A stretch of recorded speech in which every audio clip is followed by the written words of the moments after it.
2.5 billion. Chairman, point of information, kindly. That's the Honorable, the Commissioner. Yeah. Yes, just on a point of information. Thank you. I want to tell the senators that are here today that that assessment center, when it was brought to this house, as a house, we declined. And we said that was not our role, neither was it our responsibility. So was it in the ADP or in the CIDP, any of the planning documents? It wasn't, but somewhere it was being sneaked in. And we said it is not our role, neither is it our responsibility. And I think it is in record of this house. Okay, Governor, is that a fact? Is that information factual, that it was not in the ADP or in the CIDP? I'm yet to confirm, Chairman. No, Governor, no. Someone must know this. Maybe our committee secretary has been here for some. Someone must know. 2.5 billion. Was it 2.5 million or billion? Billion. What is your annual budget? 3.5 billion. Sorry? 3.5 billion for projects and development. So for you to commit 2.5 billion, it must exist somewhere in your CIDP. It must be the most urgent concern of the people of Uasin Gishu. It means you have fixed the problems of roads, agriculture, water, sports, health, and you've got 2.5 billion spare change. It must have been somewhere. That's why I don't want to take the information from the member unchallenged. Allow me to give the CS. Point of information. CS, is this 2.5 billion project in the ADP or CIDP of Uasin Gishu? In the CIDP that ended 2018-2022, it was not provided for. But when this government came and the new CIDP for 2022-2027, they provided for, because it was already an ongoing project. So we will not abandon it. So that is your CIDP, Governor? The current one. Yes, that is your CIDP. That's your 5-year plan. 2022 to 2027 coincides with your term in office. So it is there in Governor B's CIDP. Yes, because it was muted in between the CIDP of 2018-2022. Was that CIDP approved by the County Assembly? The 2018-2022 was approved. 2022-2027? Yes, it was approved.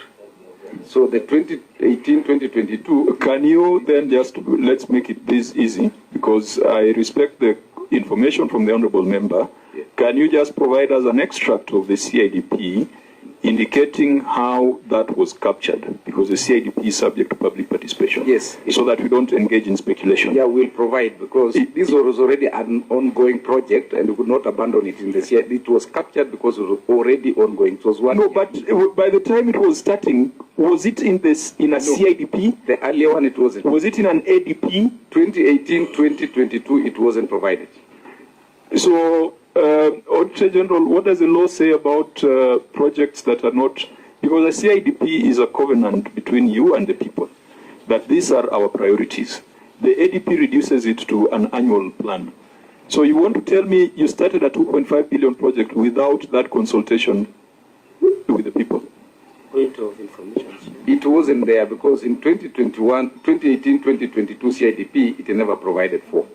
But the project began in 2021, in between the CIDP of that type. Okay, I think let's come back to what we are getting for 2.5 billion. Honorable Chair. Point of information. Senator Cherarke first. Maybe quickly, when we were on the ground, of course, as we agree with the percentage of the works. Chairman, the seller of the land was present in the meeting. So the county government went and bought 20 acres. Then the community donated 6 acres. Then the PMC, led by somebody Mararen, said on record that there was a research that they've been done of 800 children, and therefore majority come around 600 come from that area. And the community are supportive of the program. But the PMC, Project Management Committee, are not aware of the scope of works of the Chief Company Limited, because one, and then when we probe further, Chair, we realize in this Special Needs Assessment Center, there were aspects of role of county government.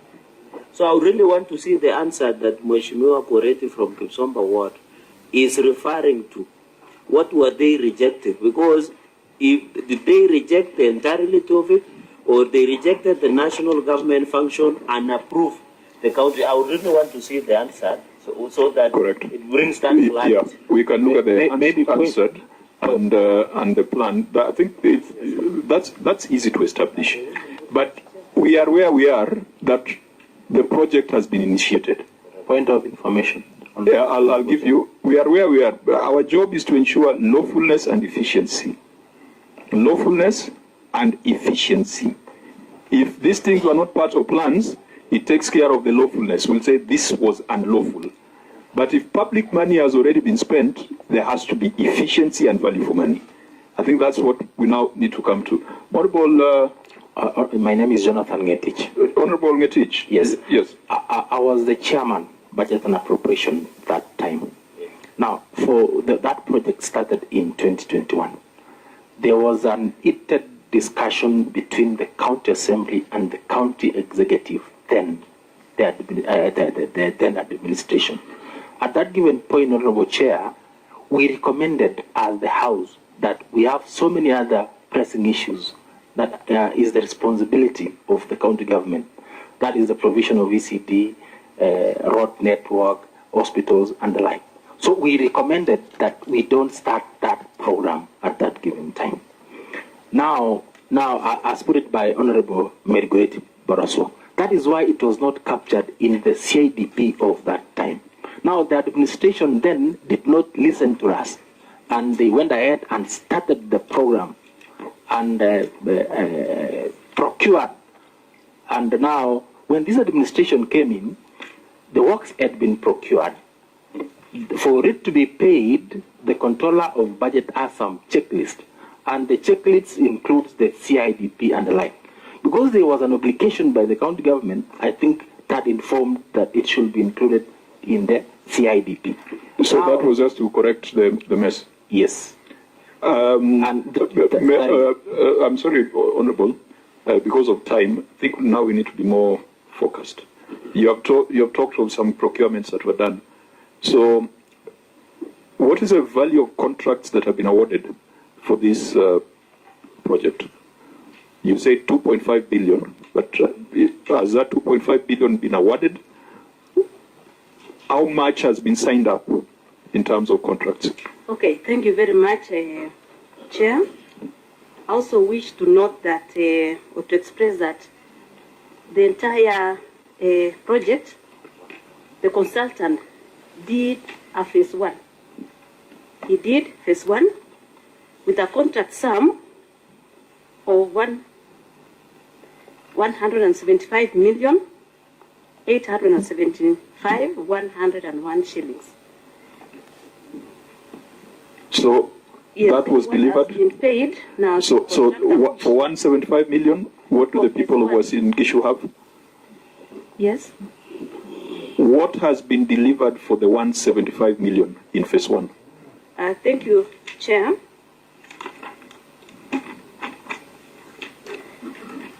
For phase one, there is a site office, a masonry wall to front boundary. I think yesterday we were able to show them, show the senators the front wall. Yeah, just proceed. And then we have the fencing posts, which actually could be seen, which is at 50% complete, but without a chain link.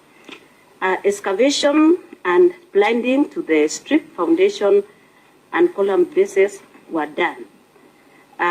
Reinforcement has also been concreted to, we also had assorted material supplies, which actually we could see on site. So for 175 million? No, that is, the contract sum is 175 million, so these now the works that have been done. Yes, but what are you supposed to get at the end of it for 175 million? Okay, total scope of works under 175 million in phase 1 comprises of assessment block that would accommodate 1 main reception. Do we have an assessment block so far? It's now started. So it is not there. It's at the ground floor.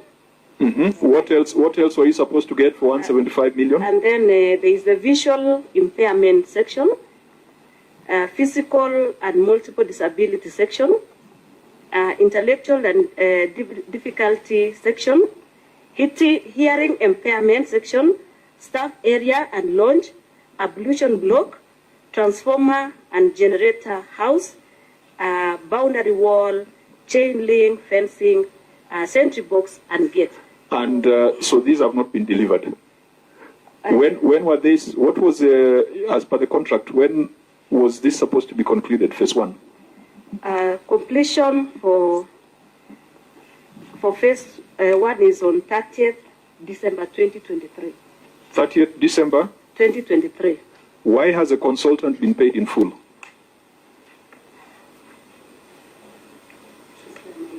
Reply. The consultant has not been paid in full. The consultant's contract started before the construction of works, and he was contracted to design the entire. What was the 17 million for? The 17 million was paid according to the payment schedule which he had signed, based on Cap 5 to 5 of the. Please speak English. Issue. You paid a contractor a consultant 17 million. Yes. Was that for phase 1 or that was for the entire project? For the entire project, because he designed the entire complex. So far, he's been paid 65% of 26 million, which is amounting to 17 million, which is as per the Cap 5 to 5. Point of order, you cannot allow faith to. You cannot allow quantities affair to mislead the committee. We read the contract.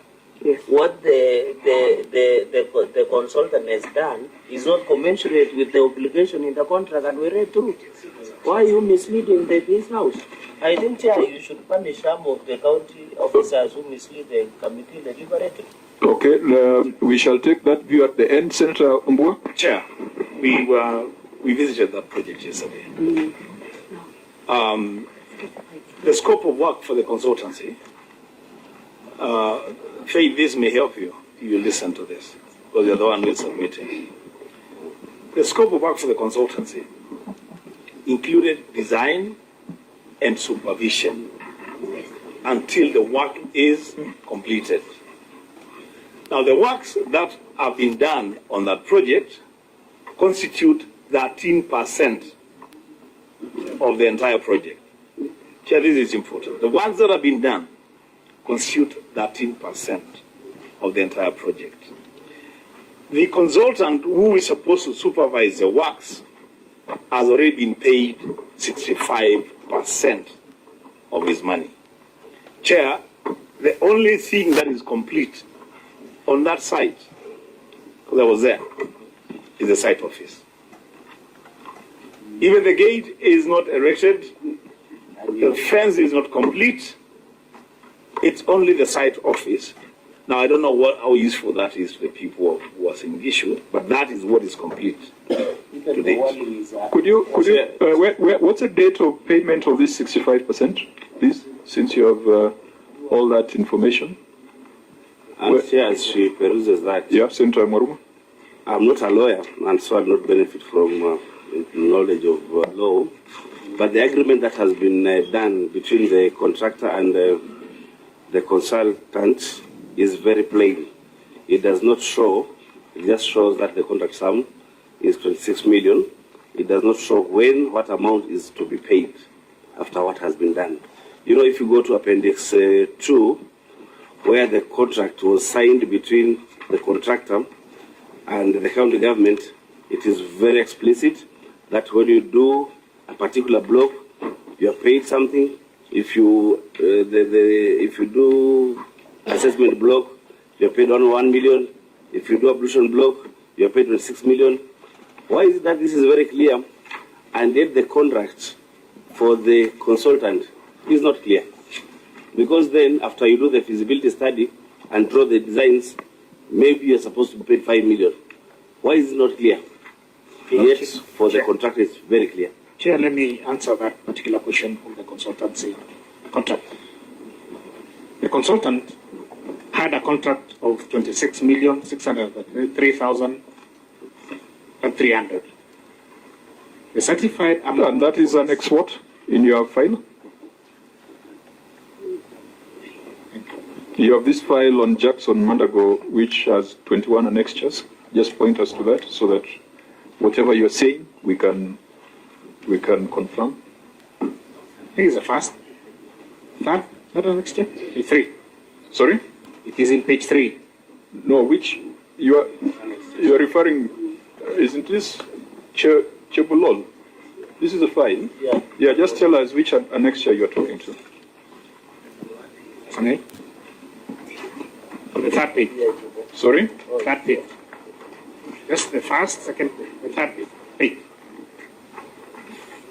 What do you mean third page? Page number 3. Mm-hmm. First page, just the first page, second, third. No, but I'm expecting you are showing us the contract, not your summary. On the summary, I'm just beginning from. No, you are telling us, as a matter of fact, this was a contract with the consultant. That is what you should be showing us, not your summary. Let me begin from there, sir. Chair. Do you have a copy of the contract with the consultant? Yes. Where is it in the files that you have submitted to But us? Director Ruta yesterday said on site that you had given to the Senate. You are lying again. County Secretary. You remember he said that he had given us a copy of the contract. Governor, you have this thick file. Just show us, then we move. If it's here, it does not need to be explained. We can see the dates, we can see the amount, we can see the terms.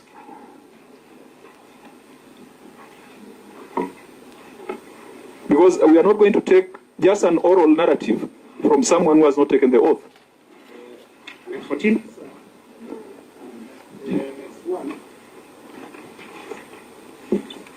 Annex 1, tender advertisement.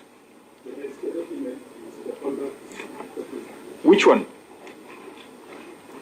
The next document is, there is a covering page showing us annexures. The next one is a document from the county government of Uasin Gishu. It is your own analysis. The next one is something from the control of budget. Annex 1. This is your document, Governor. And I don't know why you Chair, guys are now looking the last document is Annex 1. Which one? Is there another Chebolon? Because of time, Chair, let me assist him. It is in Annex 2. Annex 2, there is the agreement for the contractor, and then next agreement for the consultant. Here. Annex 2 is almost the last one. Yeah, So your annexures start from the back. Yeah. No wonder everything here is flowing contrary to established wisdom.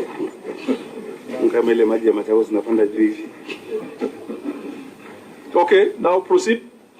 And please be very precise. I was supposed to release my members by 3:30. Yes, Chair. There is this contract that was between the county government of Uasin Gishu and the consultant by the name of Linz Consult Limited.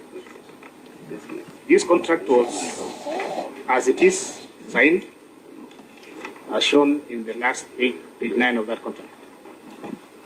However, what I want to clarify is the payments that were made to this consultant. The payments of 17 million shillings was paid under the act that actually mandates payment architects. If you No, the question is when. When was the payments was done, the first payment certificate was done in April 2022. In April? 2022. Against That is 10.6 million. 10.6 million. The balance? The second certificate of 6.6 million was paid in June 2022. June 2022? A total of 17 million. Have there been subsequent payments to this consultant since then? Nothing else. That is the total amount that was paid. Governor, speak to us as the leader. What are you trying to achieve here in this project for 2.5 billion? Chair, what I foresee here is there is an element of devolved unit functions, an ECD, dispensary, and maybe BTC. But the other junk is touching on the national government because it has a function of the national government. A while ago, before you came, I had discussed with the PS Social Protection on this project, and we were to go to the site so that we can see how we can work together. But as for the other bit that touches on county government, the ECD, the dispensary, I will budget for it. And I was deciding that we will budget 20 million for that project. Then we can do our part. But on the assessment center, we personally had engaged the PS, not through writing, but verbally, and he is willing to come so that we can see what to do. Because especially this assessment center, naturally, is for national government, and you might not have the capacity. Nonetheless, from the document, 2.5 billion is unforeseeable at the moment. But there will be a lot of budgeting, and we will be looking for some funding, hopefully from the national government or from NGOs or wherever. Because when we talk about assessment center, we normally get some funding from maybe some NGOs or some funders somewhere. Governor, what is your definition of a white elephant? A big project that does not serve people. Correct. Yeah. And Uasin Gishu is littered with white elephants.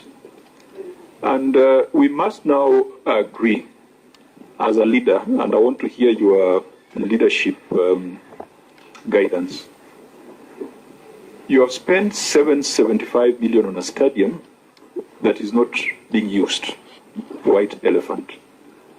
You have spent 331 million plus 147 million on Ziwa phase 1 and 2, which is not being used, white elephant. You have another 100 and something million on the needs assessment center that has already been contracted, but it is not being used, another white elephant. In 2 hours, we have discussed almost 1.5 billion worth of white elephants, which requires 3.5 billion Kenya shillings more to convert them from white elephant to whatever other color that can be used to deliver services. This does not sound tenable from a perspective of effectiveness. From the perspective of lawfulness, we are going to look at the documents that we have tendered, and people must take responsibility. So for the legal, administrative, procedural violations, that's why the EACC is part of us and the OAG is part of us. But from a perspective of effectiveness, it is you as the leader to set the tone.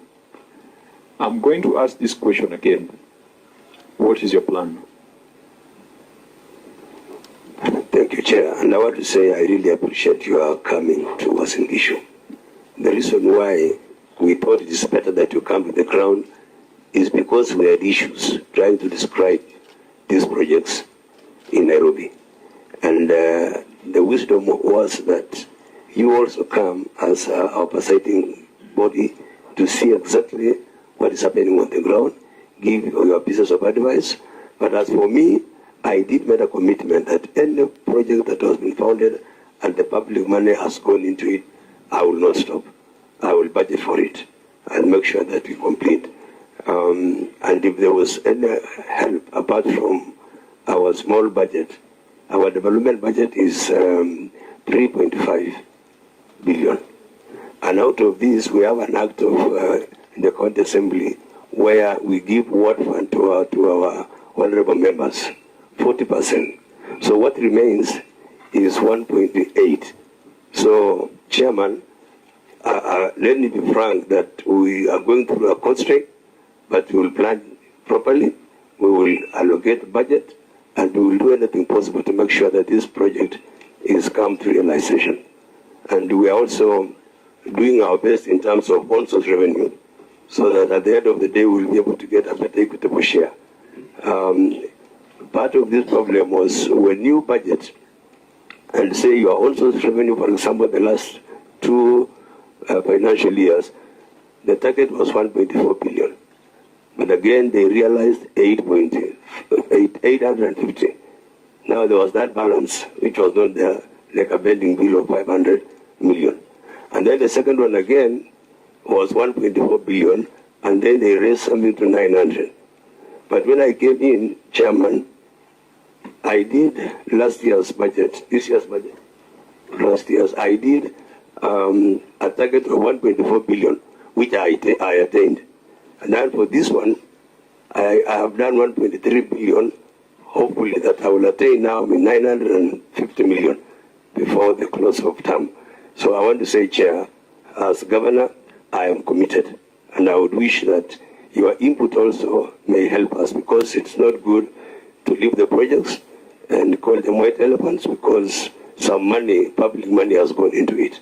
And because you want to account and you want to be seen to work, I want to say we beg your indulgence and your advice and your support. Thank you very much. Chair. Members, Chair, I hope the plan was clearer to you. Yes, but clearly from the submissions on this specific project, it's clear that the county government may not be able to finance because of the budget, the cost that is that you intend to implement this on all parts of this project. So my question is the governor willing to transfer the assets and liabilities for parts of this project or the whole of this project to either the national government or private sector? Chair, I have not consulted anybody, but I also ask myself very serious questions. Assuming that our ZY level 4-5 hospital is completed, it is a 400-bed capacity. It will require almost 4,000 people to work in there. I am a governor who is leading 4,600 employees, and the way it is strenuous. I will not hesitate if we can get a partner in the national government who can help us so that we can move forward. Because now, if Zero, for example, will require a human resource of around 4,000, we have not talked about equipping it. So is Cases. Cases will require around 1,500 people or so. So is Turbo. So my take, Honorable Senator, and your advice is I will not hesitate if we get a partner that we can work together to complete this project and make it work. That is it. Senator Mbua, I think we are getting to final comments because of limitations of time and the pressure of the day. Maybe let me give this guidance.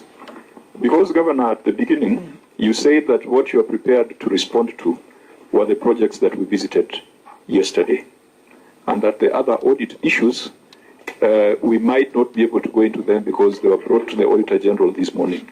I think that's why we have spent most of our time on reports on the projects.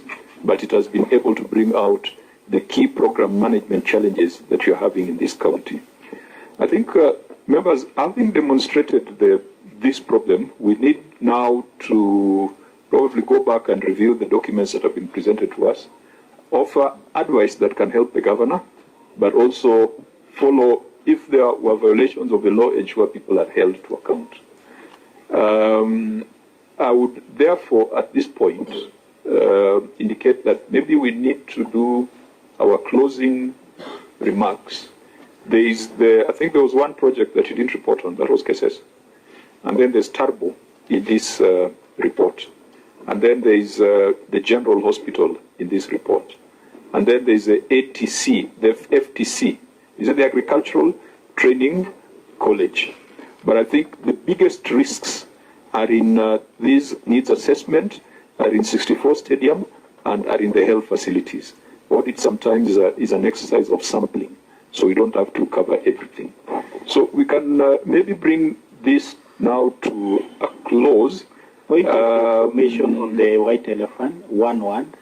No, I was going to make this recommendation that even as we are bringing it to a close, I could allow one member of the assembly just a minute to tell us, and it's good to inform us, but it's also good for you to tell us what you are going to do about these things, because primary oversight is your responsibility. So I can use my discretion to allow the Deputy Speaker and one other member to say something in closing, and then we bring it to the senators and to the governor. So, yes? I start to finalize because of the seniority. Chair, thank you very much for coming. I want to take from where you said that what is the governor doing about this. I want to say, because you have reminded us that county government is a formation of both arms of government, the county assembly and county executive. I want to report here that in the first year of this administration, when we were seated as both arms of government, we all realized that the first government was too ambitious with mega projects, and we knew that we might not bring them to completion. And what we recommended is that the governor and his team hold the bull by its horn by saying, among all these projects, what are we able to do and what are we not able to do, so that we have a way forward. If there are 7 projects, can we finalize with 2? But up to date, there is no report from the executive, meaning that, and you have heard that from the executive, that they would continue giving bit by bit. My take is a high time we all agree that this is not tenable. We need to call it by its name by saying what is possible doing by the county government and what is possible to release to any other organization or national government, so that the people of Uasin Gishu can get the value of public money. I rest my case. Thank you. Thank you. Mheshimiwa, make it very brief, because my members, some might miss their flights. As said by my colleague, Senior Honorable Moya, I will request the Senate to assist county government, if it will be possible, that we plan for programs that can be done within 5 years. Because if, for instance, I'm in my final term, I procure 20 billion for the next government to complete, it will become very difficult for them.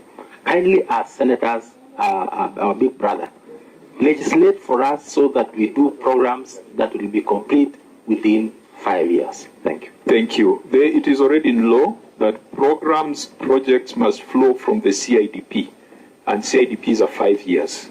So when they happen outside the CIDP, that is a violation of the law, and someone must be held accountable. Deputy Speaker, honorable members, I'm sorry I have not allowed all of you to speak because I've been very gracious. Let the Deputy Speaker say something in closing, and then we bring it back here.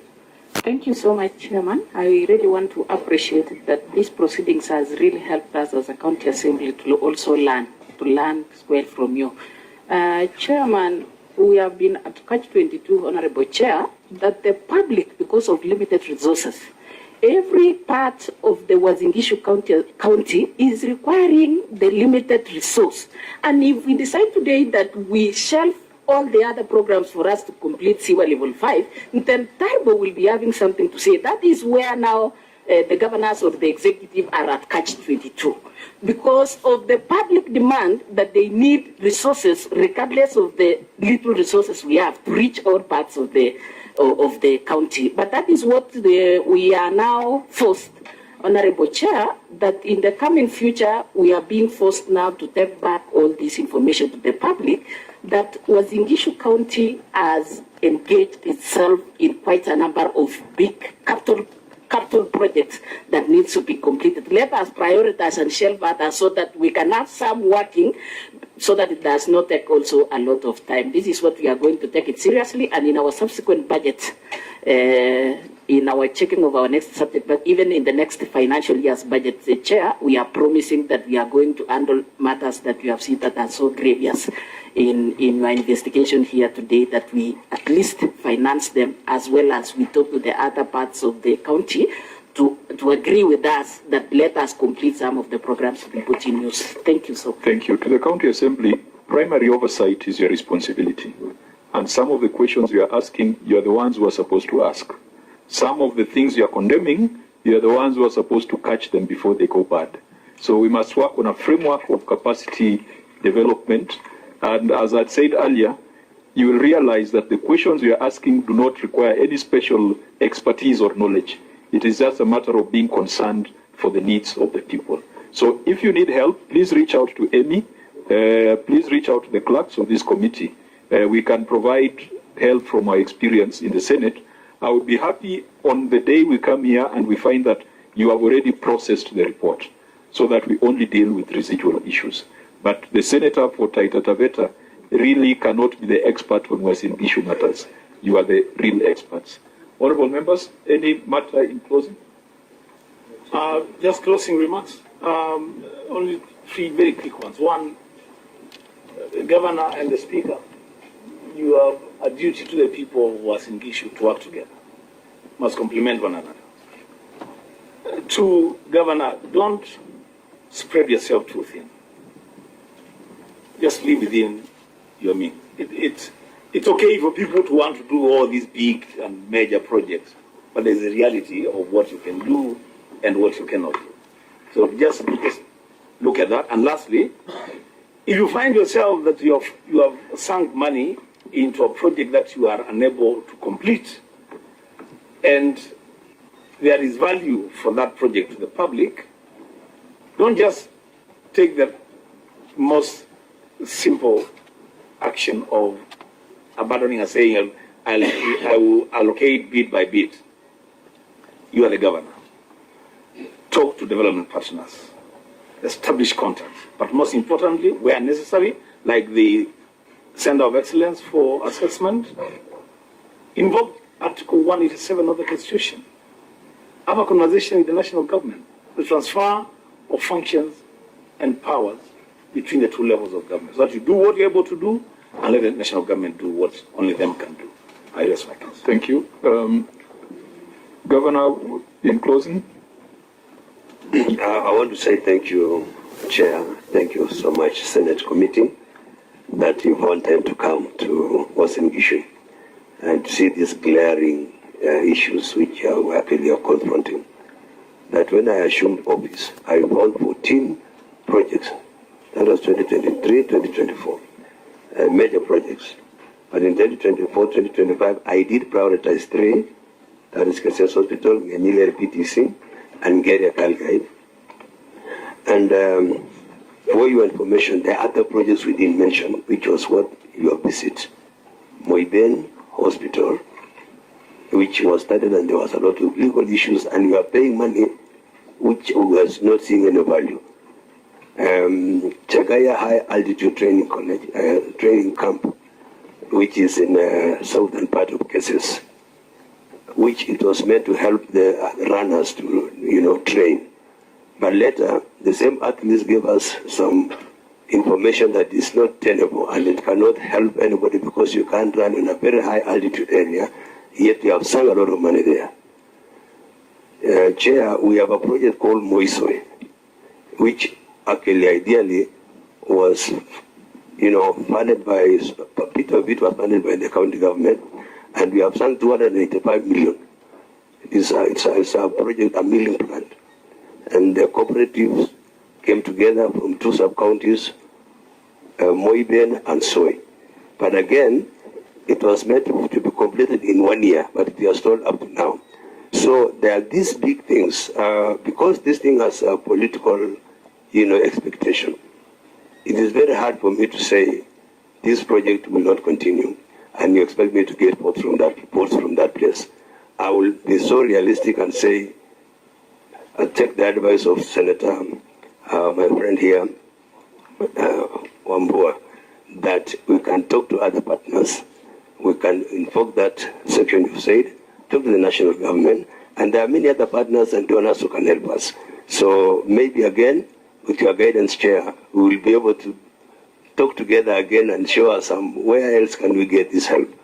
Because in my state of county address the other year, we realized that we have a pending bill for all these debts that we have was coming to around 7 billion.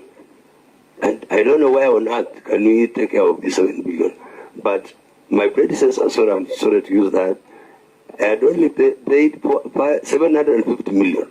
In my 2-year administration, I have paid on those pending bills 1.5 billion. But on the real pending bill that we found, which was 707 million, I have struggled to pay 685 million, balance is only 22 million. So in all fairness, let me say, I would wish that we develop this county. It is the county of champions. It's a county where Senator and your team, you accorded us a status of our city, our Eldoret being a city, and we want to wish to be us to be a model county. And I want to say I'm so grateful that you came, and I would wish that you don't stop coming, because your coming here will help open our minds, will help us, to understand certain things and the insights of some issues. I want to say I'm so grateful, and on behalf of the county and the people of Uasin Gishu, the great people of Uasin Gishu, tunasema asante sana. Thank you. No, Auditor-General, there are issues in that report that we have not interrogated. One is on the issue of insurance. Keep that matter in view. There were 2 paragraphs on insurance. I think there was medical cover, and there was another staff comprehensive insurance scheme. Number 2 is the issue of irregularities in procurement of land. When we had a meeting last time in Nairobi, there was a matter of acquisition of some land next to the stage that has not been resolved. Keep that matter in view. We might want to ask the EACC to look into it. Number 3, pending bills.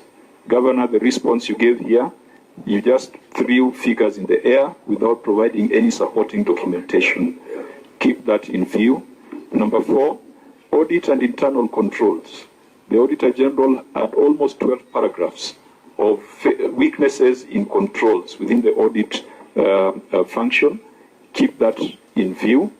The issue of the county attorney and contingent liabilities. We have a contingent liability register here of about 514 million. Keep that in view. And also you are finding that they are not established and properly structured the office of the county attorney. So there are quite a number of things in this report that we would still follow up, and we can either follow them up at the next audit cycle, or if time allows, then we will still need to demand written responses on those matters so that we take a final position. Governor, you are the CEO of this county, and you must make hard decisions. William Ruto, the CEO at the national level, inherited CBC. He now has to fix it. He can't blame people. He inherited SGR. He inherited debt. He inherited a wage bill that is not sustainable. And those of us in Nairobi, it is now becoming a worn-out song when people attribute it to the past regime. This is a government that is in office. You're the captain of the ship. You must make sure that there's value for money on all the projects you undertake. You must make sure that everything is done within the law. And if you think that things or decisions were made outside the law, it is your responsibility, it is your duty to escalate to the relevant institutions. You do not have to wait for the Senate. So I hope that the County Assembly, you'll do some things on the a few of the other small issues that are here. Some ATC, the general hospitals, there are some things that you guys can just walk over to and check out. This meeting is therefore adjourned. The Senate meets on Monday at 9:30 as per notice.